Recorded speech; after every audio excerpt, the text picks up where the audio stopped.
It's AM 650's The Law Show, a comprehensive look at everything you need to know about the law. Now, here's Sterling Fox. Good morning and welcome to The Law Show here on AM 650. On this episode of the program, we have our guest from Murphy Battista back with us in studio. Joe Murphy, QC, is founder and partner in the firm, and Joe is joined by Angela Price-Stevens, who is an associate lawyer with Murphy Battista. Hello to both of you. Good morning, Sterling. Good morning. Good to see you both. Personal injury law firm Murphy Battista has been around since the 80s. Back in the day, there were the two Joes, Murphy and Battista, and not a whole lot else going on. Joe Murphy, tell us about the early days and bring us up to 2014. Sterling, the firm had very modest beginnings. It was January 1982 when businesses were closing and interest rates were 19%. And Joe Battista and I set the firm up. We had the two of us and two secretaries, and we rented two offices and two secretarial bays in a law firm downtown. Mm-hmm. Today there's 15 lawyers and about 50 support staff. So it's very, very different, but we're in the same place. We're on the 20th floor of the Scotia Tower downtown. And it's always been about personal injury, too, hasn't it? Right from the very beginning. The firm has done in the past estate litigation, and Joe Battista does a bit of estate litigation, mm-hmm. which is usually fighting over a will or there being no will. But other than that, it's injury and insurance work. We do a lot of insurance claims where a person's house might burn down, mm-hmm. Water damage claims where the insurance company won't pay. That might represent about 10% of the cases we do. The rest are personal injury cases. All right, and Angela Price-Stevens joined the firm about, as I recall, 8 years ago. That's right. And you were practicing law in the UK and decided that Vancouver, Canada would be a lovely place to make your home, and actually you scouted Murphy Battista from across the Atlantic long before you even made it to Vancouver, didn't you? I did, yes. I stalked the Joes. I stalked Joe Murphy probably for a good couple of years before physically making the transition. And so, yeah, I knew exactly what I wanted to do, and I knew exactly where I wanted to do it. So I was so fortunate that it worked out. One of the areas that you spend most of your time on is medical malpractice. How does that differ, Angela, from personal injury? Or is it another way of saying the same thing? It's not saying the same thing. There is a significant difference. Medical malpractice, yes, you're usually dealing with bodily injuries that may usually includes both physical and mental injuries. But to say they're one and the same is very misleading. Okay. To be a successful medical malpractice lawyer takes a great deal of expertise and experience that can really only be gained over the years. And the reason that I was so keen to come to Murphy Battista and to do plaintiff medical malpractice work was because of my background in the UK. What I had done in the UK was to defend doctors, both in the NHS and in the private sector, and other clinicians too. Mm-hmm. And I knew that I wanted to switch sides. In fact, I switched sides just before emigrating, and I had a taste of it and thought, yes, this is it. And so I knew before I came to Vancouver that this is what I wanted to do, and this is what I wanted to focus my practice on. Interesting stuff. Now, Joe Murphy, is it possible that a case can be both personal injury and medical malpractice? Sterling, the answer is yes, and the explanation is I could be injured in a car accident, I'm hospitalized, mm-hmm. and while in the hospital, mistakes are made, and as a result, the outcome is worse. Oh, okay. And then you've got two people responsible. You've got the motorist who caused the accident being responsible, and you've got the people in the hospital, whoever that is, that made these mistakes, that are responsible. And how does the law firm address that, Joe? Do they assign one lawyer to deal with the individual who caused the traffic accident and another to take on the medical issue at the hospital delivery end of things, or is it all one package? It has to be dealt with by one person because these things are intertwined. And the big issue in a case like that is, well, if there were two parties responsible, each of them will be saying, well, the other person caused most of the problems. Okay. So it really has to be, the case has to be coordinated, because you've got to prove not only what the injury is, but likely which part of the injury falls at the feet of the responsible party. One of the questions, or one of the things that we, the general public, know about personal injury law, Angeles, and we don't know much at all, but we do read the newspapers, and we do occasionally see a significant settlement. So-and-so sues successfully and wins mega millions, and, it's a big deal. And we go, aha. Somebody got their day in court and was done right by the justice system. But we don't know much about it beyond that.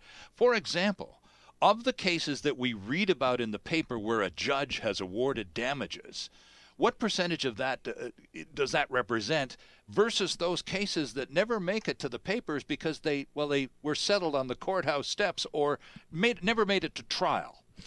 The vast majority of my cases actually settle just before trial. So, and I say just before, I'm talking a day or two before, so the Thursday or Friday before we go to trial on the Monday. Right. It's actually incredibly frustrating because by that stage, everything will have been done. Everything. Sure. I mean, including the opening address to the court to describe the story and to introduce the client. Everything's been done. But you get to a position where you've already advised the client of the value or the range of values of their claim, and once the money is on the table and it's well within that range, it's in the client's best interest to settle. Sure. It doesn't matter how I wish to go to trial. Right. I'd like to have my day in court. Thank you very much. Right. But it's nothing to do with that. It has to be to do with the client's best interests, and there's so many risks involved. You can't do that to a client. The idea is you want to settle at good value, secure good compensation. If that means you settle in the moments before trial, then so be it. Right. Now, these settlements, and again, Joe, the stuff we see in the paper is it's headline-grabbing, multi-million-dollar settlements. How does the awarding of damages go about? Who determines how much people get for injuries and compensation? Well, Sterling, if a case goes to court, there's then a judgment. If it goes to court in front of a judge, right, there's a written judgment comes out in which the judge explains what amount is being awarded and why. And do the judges have some kind of formula that they're required to work from, Joe, or do they get to fly by the seat of their pants? They have evidence now. Part of any award is pain and suffering, and yes, that's what it's for. But in Canada, there's a maximum put on pain and suffering, and it's about $360,000 now. So when you read about big awards, $3 million, $4 million, yeah, $5 million, most of that is for future care and for future income loss. Oh, okay. So if you've got $3 million, there's only $350,000 or $60,000 that could be pain and suffering.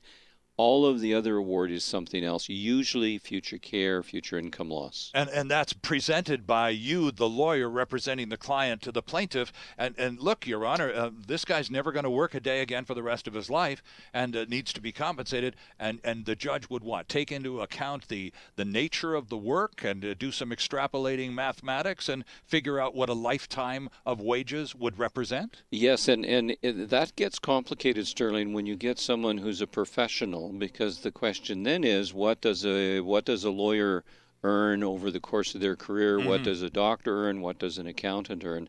I did a case a few years ago in which my client was a young lawyer, and the award was $5.1 million just for the future loss of the career earnings. But in that case, that number was far higher than if you look at the Stats Canada numbers of what a lawyer earns. Because the evidence showed that this person who was injured was going to have a very successful legal career, and with that was going to be a higher than average income.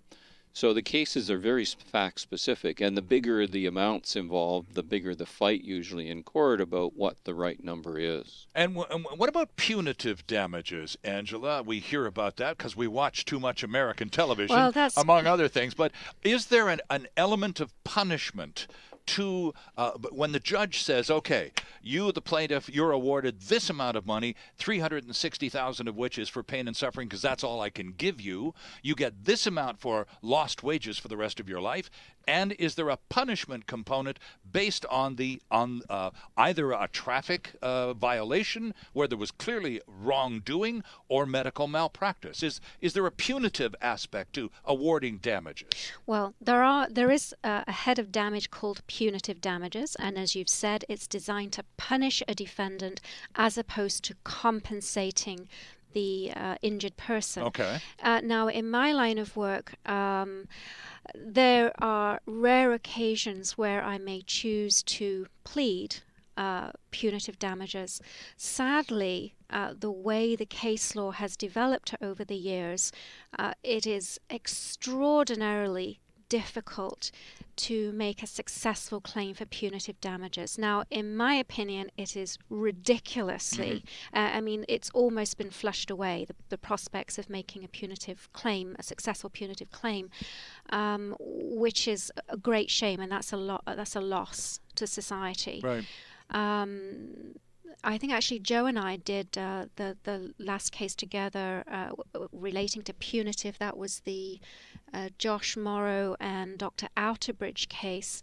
And off the top of my head, I'm keeping it very short, this involved a case of a young hockey player drafted to the NHL. And he had surgery on his shoulder by Dr. Ross Outerbridge. Now, the reason that I can give you the names on air is that there was a judgment. Right, it did go through. This is all a matter of public record. It's all public record. Right, okay. How long ago, by the way? That would have been, I believe, 2008, Okay, 2009. so fairly recent, right? Yeah, still fairly recent in case law, by case law standards. Yeah. And we went through a 3-4 week trial. We presented I don't want to blow my own trumpet, but the case went very, very well. I mean, there's always risks involved. You can't wear a witness and tell them what to say. You put them on the stand and they're going to say what they're going to say, right? But the bottom line was the kid botched surgery prevented this kid from having an NHL career. That's right. Okay. But what happened is, with regard to punitive damages, is the court found that Dr. Misled, and I'm talking about really misleading, lying to the patient. And he didn't just mislead once. He misled the patient, the family, the Billet family, the team, coach, over a number of years on different occasions. He kept saying, nope, there's no problem. There was no problem with the surgery. It's in his head. And to me, that warrants punitive damages. And some were awarded? No. Really? No. We got a great judgment. Right. But did you ask for punitive damages? Oh, absolutely. But the judge did not feel that it was warranted. Now, I'm sorry, I disagree. Right. Okay. So, Joe, it's rare that in Canada the punitive aspect of damage awards occurs, correct? In personal injury claims, Yeah, yes, right. because I think the courts philosophically think we don't want to open up the door to expenses in injury cases. Is part of it, though, the fact cases. that in medical cases, particularly, the doctors have this incredible legal defense organization called the Canadian Medical Protective Association. Some of the very, very best lawyers in Canada act on behalf of doctors, and you get that kind of legal crowd together in one room, Angela, they're going to fight pretty hard against punitive damages, aren't they? And they do fight very hard in every aspect, not just punitive. But the way the case law has developed over the years, it's been narrowed further and further, as with regard to personal injury and medical malpractice in any event. Right. And the Morrow Outerbridge case, to me, was a disservice, and it will be very difficult now, having that judgment, to be successful. It's going to make it more difficult to be successful in the future. Sterling, there have been two large Canadian awards for punitive damages. One was a lawyer who was slandered by a religious group, and the other was a fellow in Saskatchewan who was treated terribly, you could almost say criminally, by two insurance companies. And in one case, the lawyer, the award was $1 million, and this was some years ago, so it was even more then. And that was upheld by the Supreme Court of Canada. Oh, I see. And the award in Saskatchewan, I believe, was $250,000 or $500,000, and that case is under appeal. But in an injury situation, there have been attempts to get punitive damages when the driver responsible for an accident was drunk. Sure, yeah, absolutely. And the courts have just said, we're not going down that road. So as Angela said, in an injury situation, it's next to impossible to get punitive damages. And if you were to get them, the amount involved is $10,000, $15,000, $20,000, $25,000. So it's token stuff. Quite modest, given the reality that the claim itself is much larger because of the future losses and expenses. I'm probing these with my questions about compensation and damage awards and all that kind of thing, because in British Columbia we have something called the Family Compensation Act, and that's some kind of template for the courts to use to determine damages. And we'll find out exactly how that works with our two guests, Joe Murphy, QC, and Angela Price-Stevens from Murphy Battista, LLP, when we return on The Law Show here on AM 650. This is AM 650's The Law Show. There's more of the show still ahead.